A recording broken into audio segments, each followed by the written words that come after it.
Hi friends, so I'm in our bathroom today, which is under renovation at the moment. It's being built rather.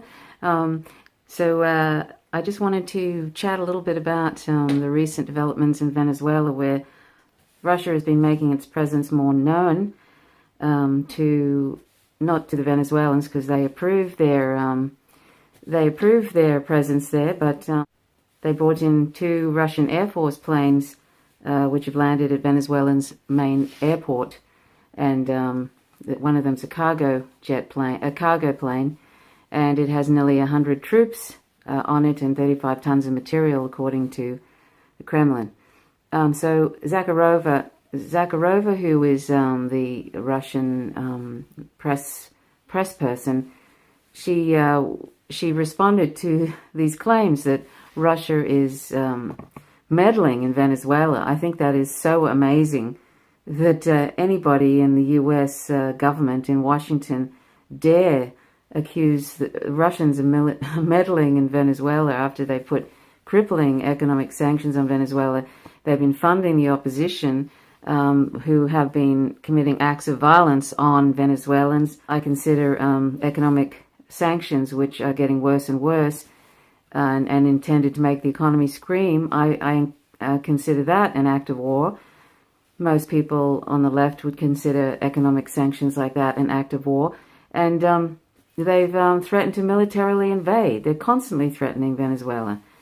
And on top of that, the US is absolutely renowned for its meddling in other countries' governments and their democracies.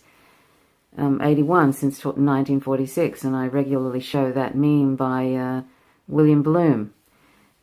So it's just amazing. And Debbie Wasserman-Schultz, who's sort of been up for corruption charges and all that sort of thing, Debbie Wasserman-Schultz, she said recently, Russian military officials arrived in Venezuela this weekend. Today, my bill, the Russia-Venezuelan Threat Mitigation Act, goes to the House floor, requiring a State Department threat assessment of Russian influence in Venezuela. I mean, you couldn't make this up. It's like onion material. Here is the U.S. constantly, like they've been constantly trying to take over in Venezuela by, even when Chavez was in office. They've been doing that for about 20 years now, and and at this point, it's by any means necessary. They are so desperate to get their hands on the oil, and finally sort of start to wrap up their domination of Latin American countries. They're just knocking them off one by one, and so they're so desperate now. They're threatening to militarily invade, and of course Russia knows that, and Russia has its own interests in Venezuela.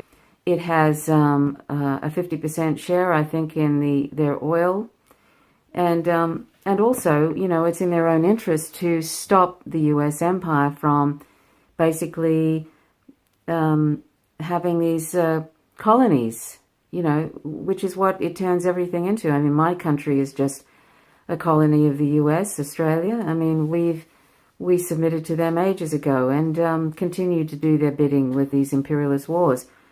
And so, it's sort of astounding to me, the hypocrisy.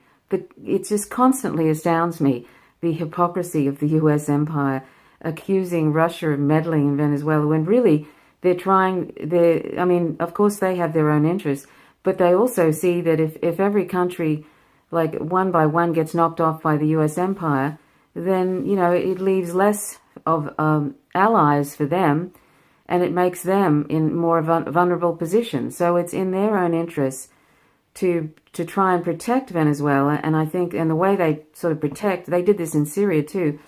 The way they protect in many ways is to just flex a little bit of muscle, if I can use that term, toward the U.S. and just indicate that they are probably not going to let that happen. They're probably not going to let the U.S. militarily invade Venezuela. And the way to do that, of course, is to just, like they've already, I think, landed a couple of, I think they were even nuclear-armed jets in Venezuela a couple of months ago. And now they've landed these planes, a couple of planes with some troops on them. and some supplies, or I'm not sure exactly what those 100 tons of whatever is on one of those planes, but I imagine some of it would be supplies, because the Venezuelan economy is just, I mean, it's in a desperate shape because of these crippling economic sanctions that the US is intentionally placing on Venezuela to try and bring the country to its knees, get them to reject Maduro, who was a democratically elected president, completely transparent elections, despite what is being put out by the mainstream media. So anyway, but just the and John Bolton basically did a sort of a dummy spit, and was sort of considered, all these warmongering neocons said it was a harmful act of Venezuelan sovereignty, and a reckless escalation of the situation. You can't make this stuff up. Here they are trying to destroy that country, take it over, privatize it, steal their oil, probably, if they can, kill President Maduro. They've assisted in trying to kill him a couple of months ago. They joke about it on Twitter, like Marco Rubio did, showing a picture of Gaddafi all bloodied, and that was implying this is what could happen to Maduro. I mean, they basically, they're basically aiming to just turn that into another colony. And the outrageous thing is that they still consider, they still have this Monroe doctrine, a colonialist doctrine, where they say that Latin America is their backyard. It's just outrageous the way they talk about these sovereign countries. It's just disgusting. I saw this article on RT.com, and I just thought, and Zakharova, I don't have that, what she said. She said some funny things at the end of the article. Zakharova, the press secretary, I think that's the press secretary. Just hold on a second. So apparently Zakharova responded to John Bolton, the National Security Advisor, by saying that his words prove that the US still considers, quote, Latin America an area of its exclusive interests, its own backyard, end quotes, and demands unquestionable obedience from it, end quote, just like it was in the colonial times under the infamous Monroe Doctrine. If the Americans deny other countries access to the Western Hemisphere, it begs the question, quote, what are they themselves doing in the Eastern Hemisphere, end quote, referring to the heavy US military presence in Europe and its involvement in color revolutions in former Soviet states in the Balkans. She went on, quote, perhaps they believe that the people of this part of the world will be thankful when Washington willfully changes their leaders and kills the unwanted ones, or the US still believes that people are waiting for the Americans to bring democracy to them on the wings of their bombers. Ask Iraqis, Libyans, or Serbs about it, the spokeswoman stated. So, I mean, that's so true, and I love the way they just call it what it is. So anyway, that's sort of just, I just find, it's astounding what the US says and does, and when other people appear to be doing what they're doing, but they're actually not. They're actually they are protecting their own interests. Russia is protecting its own interests in relation to the shares it has in Venezuela in the oil. But Venezuela is quite happy, and is quite happy for Russia to protect those interests. In fact, Venezuela actually moved their, I think it was their business to Russia instead of, it was, I think, in Portugal or something like that. It was in another country, but they've moved their business headquarters or something in relation to oil into Russia. So they obviously do want Russia. They want Russia to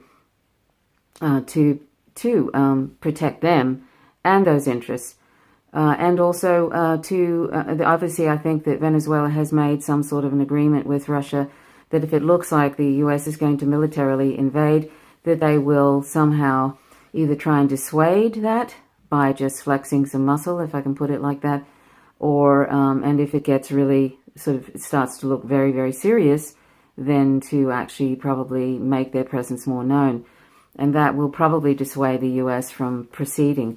Sadly, it seems like the only way that countries now can stop the US from going in and destroying them and causing managed chaos, and they either end up like Libya, or Iraq, the only way to really stop them from the US from destroying their countries and stealing everything is to somehow invoke Russia to sort of come and show some sort of support. That's what that's what they were doing in Syria. Assad was doing that with Russia, and Venezuela is doing, and Venezuela and Russia, I think, have had a long history together anyway as sort of allies. So anyway, just another day for U.S. empire with the hypocrisy and the lies and everything else. It's really sad to watch. Anyhow, that's really all I wanted to talk about today. I hope that you checked out my recent videos, even if you think that you may not be interested in that topic. I'm talking about trans and gender diverse rights. Just have a look at it, because the politicians that I've posted, there's a couple of videos of politicians in Tasmania speaking about this issue, and they actually are quite well researched, their speeches, and I think you might find, if you don't know much about that topic, that you will find it an education. So please check that out. It's a really important issue for the left. A lot of people tend to ignore that issue. I've said that before. A lot of people on the left tend to ignore that issue. They're either afraid of it, or they have a certain prejudice against it, or they think that trans people are just made up, or they're following, some alt-right sort of nonsense. It's sort of a transphobic thing, or some people just don't really understand it, and they don't know what to do, and they just basically ignore it. I hope that, if you don't understand that issue, that you will check out those videos that I've done just recently on the issue of trans and gender diverse rights, because I think you'll find them interesting and sort of informative.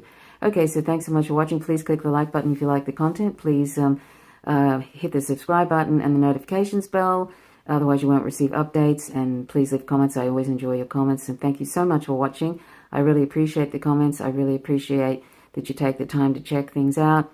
I'm not a journalist. I'm really a nobody, but I just sort of feel like we all need to put out this information. All of us who are on the left and who want to see the end of war and end of imperialism, who want to see the end of the occupation of Palestine, who want to see the end of animal exploitation, and that means going vegan. All those issues, and I do other issues as well, but all those issues are so important today. And a lot of them are unpopular, but that's why I do them, because they are unpopular. I mean, it shouldn't be unpopular, the anti-war, or even veganism. It shouldn't be unpopular, but sadly, it is, although veganism is really taking hold, probably taking hold more than being an anti-war activist. Anyway, so thank you so much for watching. Till next time. Bye for now.